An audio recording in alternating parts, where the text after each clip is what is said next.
Hello again, racing fans. Thanks for joining me on A Sure Thing as we look ahead to racing on Sunday. We're racing in the Mother City.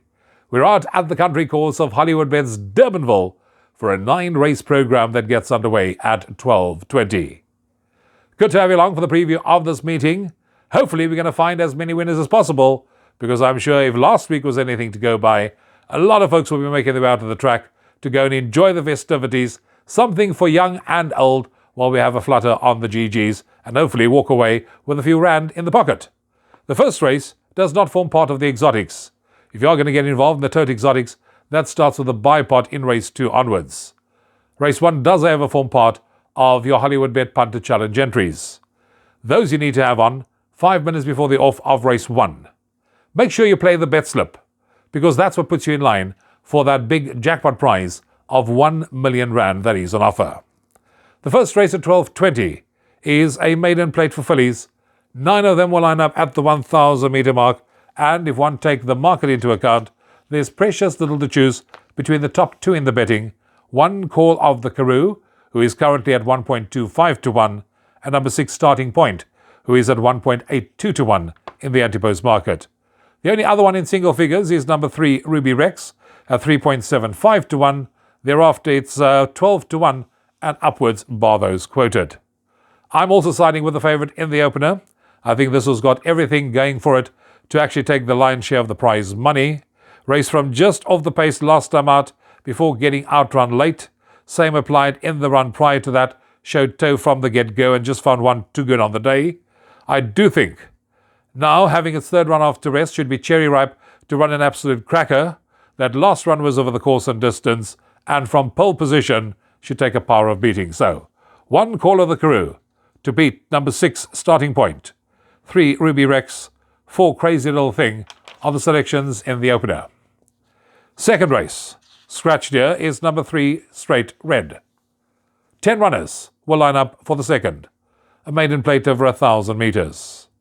Visiting Gauteng Raider, number 1 Simbine, is at 2.27 to 1, 4 Red Wave at 3.33 to 1, number 10 Caribbean Gold, in fact, is one of the joint favourites at 2.27 to 1, alongside number 1 Simbine, and then we get 3.33 to 1 about number 4 Red Wave. 5 to 1 and upwards the others. Red Wave is the horse that I'm siding with, despite the fact that we have 2 shorter price horses on the boards. I reckon put a line through that last run, as it was reported this horse was harbouring a virus. Prior to that, this horse had that nice come on look about it. Now drops back to the minimum trip of 1,000 metres. Will be having his third run after rest, so should be cherry ripe to run an absolute cracker. And if going to the front, I do think will be hard to peg back. So, 4 Red Wave to beat number 1 Simbine. For third, number 8 Moody Blue. And in fourth, we're going with 5 World Champion. Third race is the opening leg of the place accumulator. 13:30 is the off-time race number 3. This is a B Stakes, where 7 runners will line up at the 1250 metre mark for the running of the third race. And number 6 Green Gateway is the favourite at 1.82 to 1. Next on offer, 7 Scottish Kiss at 3.33 to 1. Number 2 Oliver's at 4 to 1. Also number 4 Gimme Lightning at 4 to 1. Air Raid at 5.56 to 1. And 7.14 to 1 and upwards the others. A couple of hard-knocking individuals are taking each other on in this B Stakes over 1,200. You know what they say, the smaller the field, the bigger the upset can be. I must admit I'm going to overlook the favourite here. Could be to my own peril, although this horse does carry 52.5 kilos. Probably is the one they have to beat, number 6 Green Gateway. I like the look of number 7 Scottish Kiss. From the stable of Justin Snaith, this horse has got very, very good recent form. Comes into this race having recorded back-to-back wins and is on song to record the hat-trick. Now, if we need to take anything into account, is that last run, especially over the course and distance, a repeat of that performance when running on very strongly in the closing stages. I do think that this horse has got what it takes to make it 3 on the trot. So I'm going 7 Scottish Kiss to beat number 2 Oliver. For third, I'm going with 6 Green Gateway, and fourth, number 5 Air Raid. Pick 6 starts, race number 4, 14:05 is the off time of race number 4. Here you can scratch number 6 Island Jewel And this to me is one of the most trickiest races on the card, because you could probably make a case for virtually almost each and every one of them. Number 8, Amaya, is at 2.86 to 1 in the anti-post market. 5, Champagne Blaze, is at 4 to 1. Number 12, Rosewood, is at 5.56 to 1. I can just imagine my predecessor going, Rosewood, Rosewood, Rosewood. That would have been a Shasheen Shaw's, guaranteed. Then you can get 8 to 1 about number 1, Lady Veritas. 7, Lock Song at 8.33 to 1. 10 to 1, number 10, Nikki's Law. 10 to 1, number 4, Ilisma Mbali. And 12 to 1 and upwards, bar those quoted. The reason why I went that far out in the betting is because I like a 10 to 1 shot. Never mind Rosewood. I like number 10, Nikki's Law. This one from the informed stable of Greg Enion. A complete roughie, so let's call it my each-way selection on the card. Now, this horse renews rivalry with the favourite, number 8, Amaya. There was 0.75 lengths in it between the two of them when they met last time out in that race behind Mighty Mary. There is now a 5 kilo difference at the weights in favour of number 10, Nikki's Law.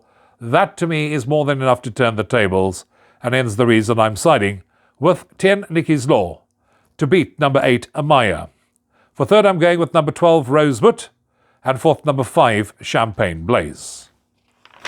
Race number 5 is a maiden plate for fillies. 9 runners to run over 1,800 metres, and in this race, number 2, Rare Earth, I thought one of the better bets on the card.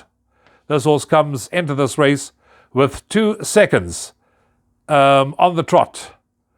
Raced up handy in its last start, just found one too good and over-raced in the race prior to that.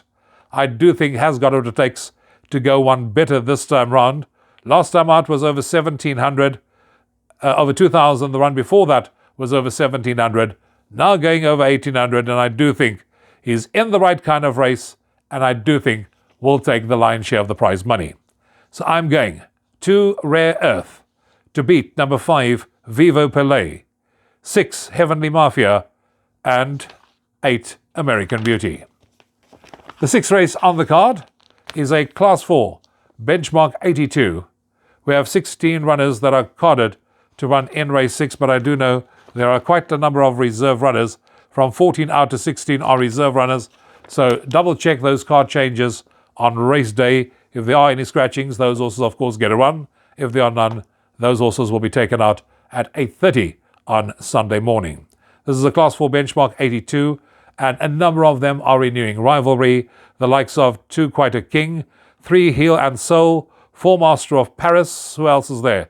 There is 10, Elegant Noble, and 12, Ariovistas. They all renew rivalry in that race that was won by number 3, Heel and Soul. Now, Heel and Soul picked up a £2 penalty for that win, which means that Heel and Soul has got a little bit more to do here in this particular race. And having said that, 4, Master of Paris is now a kilo better off at the weights for a 0.4 length beating, which brings them very much closer together. But I do think that Master of Paris, the way this horse finishes off the races, will be the one that will be finishing best of all in the run to the wire. Third one after rest should be cherry ripe, so 4, Master of Paris, to beat number 3, Heel and Soul. For third, I'm going with number 10, Elegant Noble, and fourth, number 12, Ariovistas. Race number 7 on the programme is a middle stakes where 9 runners will line up and face the starter at the 1,500 metre mark. Also, one of those races you could make a case for at least 4 or 5 of them. Keep fingers crossed that you've picked them correctly and you survive this particular leg of the exotics, because it's 4 to 1 the field here. Number 6, A Freak, 7, Mfula, and 9, Chasing the Rainbow. They're all at 4 to 1. 1, Aviasator, is at 5 to 1, and 4, Please Be True, is at 5 to 1. 3, Song to the Moon at 7.14 to 1, and it's 8.33 to 1, and upwards the others. In this middle stakes race, as I said, they priced up virtually on top of each other. It is one of those races where you're probably going to have to do this and hope the pen lands on the right place, or we're going to have to try and find one. Must admit, I'm leaning towards number 4, Please Be True. From the stable of Justin Snaith, Alder de Meyer's on board. I think we can put a line through that last start. And the reason being, and this is my reservation about Please Be True and not being a little bit more confident, is if one looks at this horse's record, you'll see does have the bad habit and tendency of being slow off the mark. If this horse does not blow the start and jumps on terms, I reckon we'll be right there in the run to the wire, but in all likelihood, we'll be finishing off very strongly in the closing stages. So I'm going to go 4, Please Be True as my first choice selection, ahead of 6, A Freak. For third, I'm going with number 9, Chasing the Rainbow, and fourth, we're going with number 7, Umfula. We move on to the 8th race. This is the penultimate race on the program. It's a Class 4 benchmark 82, where 10 runners will line up at the 1,000 meter mark. In this race, I was also umming and eyeing where to go because it's 3.57 about number 9, Rattlesnake. 5 to 1 the chances of 2, Mauritius Kestrel, and 6, Calfoot. 6.25, 1, Worldly. 4, Marquetta, and 7.14 to 1, and upwards the others. Again, I'm going to go with Alder de Meyer. I think he may be on the right one here, number 9, Rattlesnake.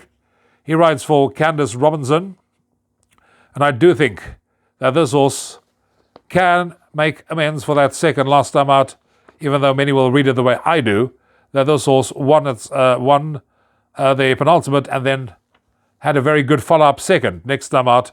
But I do think that this horse could have finished a whole lot closer last time out. Having said that, Rattlesnake is a model of consistency, is having his third run after rest, another horse that should be cherry ripe for the occasion. So Rattlesnake gets the verdict to win the 8th race on the card, ahead of number 4, Marquetta. For third, I'm going with number 2, Mauritius Kestrel, and fourth, number 6, Calfoot. 1700 hours will be the off time of race number 9 on the card. This is a Class 4 benchmark 82, where 10 runners will line up at the 1,000 meter mark. And in the last race on the program, I'm going to be siding with number 8, Sardinia Bay. We've got 10, Island Forever, as the favourite at 2.27 to 1, and then number 8, Sardinia Bay, at 3.03 to 1. Greg Genion, his stable, has really been in a rich vein of form of late. Sardinia Bay, I do know, is a speedy sort. Follow that maiden win up with another good win last time out. Is on song to record the hat-trick. That last win was impressive because it was over this course and distance, and it was also in similar Class 4 company. And that's the reason why I'm siding with 8, Sardinia Bay to win it, ahead of 5, Flying Finley, 10, Forever Island or Island Forever, and fourth, number 3, All About All. And that takes care of Sunday racing at Hollywoodbets Durbanville. Trust you'll find the winners, that you'll be able to cash in those exotics at the end of the day, leave the course with a bit of profit. Till next time from me, Ravon, you take care. Cheers for now.